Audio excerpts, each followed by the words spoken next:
विभाग के सेवा अधिकारीगण, आज के इस सिल्क एक्सपो में उपस्थित हमारे सभी प्रगतिशील किसान बहनों और भाइयों, इस क्षेत्र के सभी जितने भी स्टेक होल्डर्स हैं, आप सबकी गरिमामयी उपस्थिति में यह सिल्क एक्सपो लखनऊ में आज शुभारंभ हो रहा है। मैं सबसे पहले प्रदेश के और देश के अलग अलग क्षेत्रों से आए हुए आप सभी, इस क्षेत्र से जुड़े हुए आप सभी महानुभावों का मैं यहाँ पर लखनऊ में हृदय से स्वागत करता हूँ, अभिनंदन करता हूँ। मुझे प्रसन्नता है कि आज इस अवसर पर रेशम मित्र पत्रिका का विमोचन हुआ है और पंडित दीनदयाल उपाध्याय रेशम मित्र, रेशम रत्न पुरस्कार से 8 विभिन्न श्रेणियों के 16 ऐसे रत्नों को, जिन्होंने रेशम उत्पादन में प्रत्यक्ष रूप से या उसको प्रोत्साहित करने के लिए अलग अलग श्रेणी में कुछ विशिष्ट किया है, उन्हें यहाँ सम्मानित किया गया है। मैं उन सबको हृदय से बधाई देता हूँ, उन सब का भी मैं इस अवसर पर अभिनंदन करता हूँ। हम सब जानते हैं कि एक नारा हमारे यहाँ सदैव से प्रचलित रहा है, रोटी, कपड़ा और मकान का, यानी जीवन की जो बुनियादी आवश्यकताएं हैं किसी भी व्यक्ति के लिए, वह सामान्य हवा और पानी के बगैर तो पूरी जीव सृष्टि के लिए आवश्यक है ही, लेकिन एक सभ्य व्यवस्थित सभ्यता के लिए आवश्यक है कि उसके लिए उसको रोटी मिले समय पर, कपड़ा मिले तन ढकने के लिए, और सिर ढकने के लिए भी उसको एक छत मिल जाए। तो एक सभ्यता का विस्तार इस रूप में आगे होता है। कपड़ा जीवन की एक आवश्यकता है, और ये न केवल जीवन की आवश्यकता है बल्कि किसान की आमदनी को बढ़ाने के साथ साथ रोजगार के सृजन का भी एक सशक्त माध्यम है। रेशम प्राचीन काल से ही इसकी अलग अलग पद्धतियां रही हैं, और उत्तर प्रदेश जैसे राज्य में जहां 25 करोड़ की आबादी निवास करती है,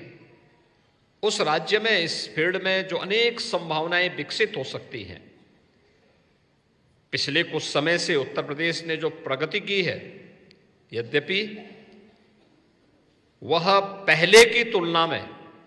संतोषजनक हो सकती है, लेकिन अभी उत्तर प्रदेश जैसे बड़े राज्य की दृष्टि से अपर्याप्त है। संभावनाएं हैं, लेकिन उन संभावनाओं के लिए जो प्रयास होने चाहिए, यह सिल्क एक्सपो उसका एक माध्यम बनेगा। इस बात को लेकर के आज मैं इस अवसर पर यहाँ पर विभाग के साथ साथ यहाँ पर जुड़े हुए जो किसान हैं, जो यहाँ पर आए हुए उद्यमी हैं, इस फील्ड से जुड़े हुए स्टेक होल्डर्स हैं, इन सब का मैं आह्वान करूंगा। बहनों और भाइयों, अभी आपने देखा होगा उत्तर प्रदेश के अंदर क्या संभावनाएं विकसित हो सकती हैं, और खास तौर पर उत्तर प्रदेश के अंदर जो संभावनाएं हैं, वाराणसी और भदोई 2 ऐसे क्षेत्र हैं जहां आजमगढ़ से लेकर के वाराणसी तक, चाहे वो मुबारकपुर की साड़ी हो, चाहे वह वाराणसी की साड़ियां, ये सभी सिल्क क्लस्टर डेवलप करने के लिए भारत सरकार ने भी और राज्य सरकार ने भी इस दिशा में एक नए प्रयास को आगे बढ़ाया है। आज भी देश के अंदर पूरे देश के अंदर वाराणसी की सिल्क की साड़ियां किसी भी मांगलिक कार्यक्रम के लिए लोगों की पसंद बनती है। लोग आते हैं बड़े पैमाने पर, और काशी में काशी विश्वनाथ धाम बनने के उपरांत जो पर्यटकों की संख्या वहां बढ़ी है, श्रद्धालुओं की संख्या बढ़ी है, उसने इस व्यापार को एक नई ऊंचाई दी है। आज वाराणसी में एक्सपो मार्ट के माध्यम से ट्रेड फैसिलिटेशन सेंटर बनने के उपरांत इसमें काफी वृद्धि हुई है, काफी तेजी के साथ देखने को मिल रहा है। अब हम लोग जब आजमगढ़ में भी जाते हैं, मुबारकपुर के साड़ी के उद्योग से जुड़े हुए उद्यमियों से बातचीत करते हैं, या वाराणसी के अंदर हम लोग जाते हैं, या मिर्जापुर और भदोही के अंदर जाते हैं और इस सिल्क क्लस्टर के बारे में इसकी प्रगति को देखते हैं, तो लगता है कि इसमें बहुत गुंजाइश है। या उत्तर प्रदेश में पीएम मित्र पार्क, जो टेक्सटाइल पार्क का एक बृहद रूप यहां पर आज आने जा रहा है लखनऊ में, लखनऊ हरदोई बॉर्डर पर लगभग 1000 एकड़ क्षेत्रफल में टेक्सटाइल से जुड़े हुए अलग अलग उद्योग यहां पे लगने जा रहे हैं। ये उत्तर प्रदेश की उन संभावनाओं को प्रदर्शित करने का एक माध्यम है जो यहां पर होने जा रहा है। लेकिन रॉ मटेरियल तो यहां पर हमें स्वयं ही तैयार करना होगा, और किसान अगर इस दिशा में आगे बढ़ते हैं तो केंद्र सरकार के द्वारा इस संबंध में प्रोत्साहन करने के लिए अनेक योजनाएं यहां पर चल रही हैं, जो आपको इस अवसर पर देखने को मिलेगा। और मैं विभाग से भी कहूंगा कि इन्हें इन योजनाओं के बारे में हर जिले के अंदर संगोष्ठी करनी चाहिए, प्रगतिशील किसानों के साथ बैठना चाहिए, उन्हें प्रोसेसिंग के साथ, वहां पर ट्रेनिंग के कार्यक्रम के साथ जोड़ना चाहिए। मेरा मानना है केवल गोरखपुर मंडल ही नहीं, बल्कि वाराणसी मंडल, आजमगढ़ मंडल, मिर्जापुर मंडल, लखनऊ मंडल, देवीपाटन मंडल, बस्ती मंडल, इन सभी में ये संभावनाएं बढ़ेंगी, क्योंकि शहतूत की खेती के साथ साथ जो ऐसे क्षेत्र हैं जहां पर, क्योंकि यूपी जैसे राज्य में 9 क्लाइमेटिक जोन है, और इन सभी 9 जोन में अगर आप देखेंगे तो अलग अलग क्षेत्र में अलग अलग प्रकार के कृषि उत्पादों को वहां पर विकसित करने और आगे बढ़ाने का हमारे पास एक अवसर होता है। उसमें अगर हम लोग देखेंगे तो ये संभावनाएं यूपी के अंदर बहुत अच्छी बन सकती हैं, और उनको आगे बढ़ाने के लिए एक प्रयास अगर हमारे स्तर पर होता है, और यहाँ पे लोकल स्तर पर ही रेशम का उत्पादन, उसके प्रोसेसिंग की व्यवस्था, और फिर आगे की प्रक्रिया के साथ उसको वस्त्र उत्पादन के साथ हम जोड़ते हैं, तो जो रेशम का उद्योग का क्लस्टर प्राचीन काल से ही काशी और आजमगढ़ रहा है, इसको रॉ मटेरियल अगर सस्ता मिलता है तो स्वाभाविक रूप से उसकी लागत भी सस्ती आएगी, और जो समाज की डिमांड है, जो आज मार्केट की डिमांड है, उसके अनुरूप उत्पाद हम लोग आसानी से लोगों को उपलब्ध कराने में मदद मिलेगी। सरकार इस दिशा में आपको ट्रेनिंग के साथ जोड़ने, रॉ मटेरियल के लिए सहयोग करने, प्रोसेसिंग के साथ सहयोग करने, और मार्केटिंग और डिजाइनिंग के साथ जोड़ने में भी आपको मदद करेगी। इस दिशा में सरकार के द्वारा जो प्रयास प्रारंभ हुए हैं, जो मैंने पहले भी कहा कि उत्तर प्रदेश में 2017 में सरकार आने के बाद आज प्रदेश ने अपने परंपरागत उत्पाद को प्रोत्साहित करने के लिए अनेक कदम उठाए, अनेक प्रयास हुए। आज मैं कह सकता हूं उत्तर प्रदेश देश का पहला ऐसा राज्य है जिसने परंपरागत उत्पाद के लिए अपनी एक पॉलिसी बनाई। 75 जनपद हैं तो 75 जनपदों के लिए किसी एक उत्पाद को वहां के लिए चिन्हित करते हुए उसे आगे बढ़ाया, और आज यही कारण है कि उत्तर प्रदेश में 75 जनपद की, आज प्रत्येक जनपद की अपनी एक यूनिक प्रोडक्ट है, जैसे हमने वन डिस्ट्रिक्ट वन प्रोडक्ट के रूप में कहा। वन डिस्ट्रिक्ट वन प्रोडक्ट ने सरकार ने उसको मार्केट के साथ जोड़ा, डिजाइनिंग के साथ जोड़ा, पैकेजिंग के साथ जोड़ा। परिणाम क्या है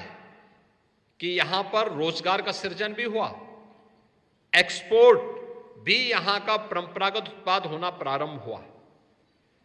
75 हमारे पास डिस्ट्रिक्ट हैं, 75 जीआई प्रोडक्ट भी उत्तर प्रदेश के अंदर वर्तमान में मौजूद हैं, जिन्हें आज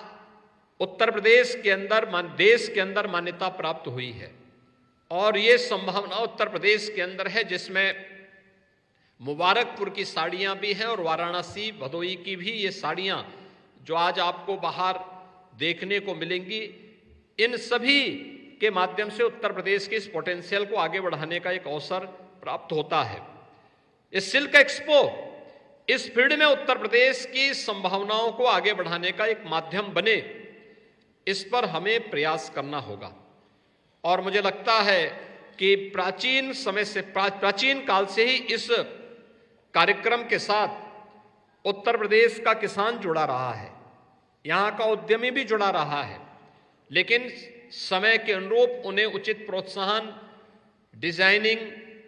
या फिर उनको पैकेजिंग के साथ जोड़ने में पिछली सरकारों की उपेक्षा का दंश उन्हें झेलना पड़ा था। एक समय पूरी तरह उपेक्षित हो गया था, और केवल सिल्क का ही नहीं बल्कि परंपरागत उत्पाद के प्रत्येक क्षेत्र में हम लोग देखते हैं कि जितने भी ऐसे उत्पाद थे, चाहे वह उत्तर प्रदेश के अंदर, आज आप देखते होंगे, आप भदोई के अंदर जाएंगे तो कारपेट के लिए भदोई इसके लिए विख्यात है। अगर आप जाके देखते होंगे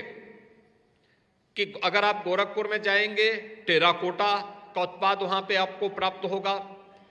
अगर आप वाराणसी में जाएंगे तो सबसे अधिक जीआई प्रोडक्ट आपको अकेले वाराणसी में देखने को मिलेंगे। अगर आप आगरा में और कानपुर में आते हैं तो लेदर का प्रोडक्ट आपको वहां पर देखने को मिलेगा। अगर आप मुरादाबाद में आते हैं तो ब्रॉस के आइटम वहां पर आपको देखने को मिलते हैं। फिरोजाबाद में जाएंगे, ग्लास मिलेगा। मेरठ में जाएंगे